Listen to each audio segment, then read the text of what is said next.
গাজায় যুদ্ধ শেষ করার সময় এসেছে বলে মন্তব্য করেছেন বিদায়ী মার্কিন পররাষ্ট্রমন্ত্রী অ্যান্টনি ব্লিংকেন। গাজায় ইসরায়েলের সামরিক লক্ষ্য পূরণ হয়েছে বলেও মন্তব্য করেন তিনি। হামাসের সঙ্গে যুদ্ধবিরতিতে ইসরায়েলকে রাজি করাতে ব্যর্থ বাইডেন প্রশাসনের শেষ সময়ে এমন মন্তব্য করলেন ব্লিংকেন। এছাড়া বাইডেন ক্ষমতা ছাড়ার পর আগামী বছরও ইউক্রেন যেন যুদ্ধ চালিয়ে যেতে পারে সেজন্য তড়িঘড়ি করে প্রতিশ্রুত সহায়তা দিতে তৎপর হয়েছে তার প্রশাসন।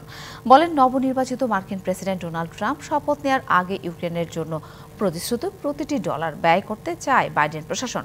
বুধবার হোয়াইট হাউসে ট্রাম্প বাইডেন বৈঠকে উঠে আসে মধ্যপ্রাচ্য ও ইউক্রেন যুদ্ধের প্রসঙ্গ। গাজা ও লেবাননের মানবিক বিপর্যয় থামাতে একমত প্রকাশ করেন দুই নেতা।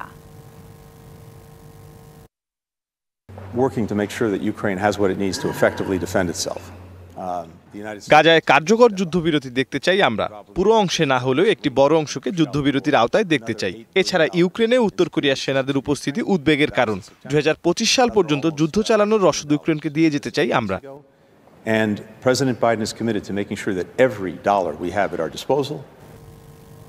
নগদের সর্বোচ্চ বার 167 টাকা রিচার্জে পাবেন 1 লাখ টাকা পুরস্কার। আরও আছে প্রতি সপ্তাহে পুরস্কার ও ক্যাশব্যাক।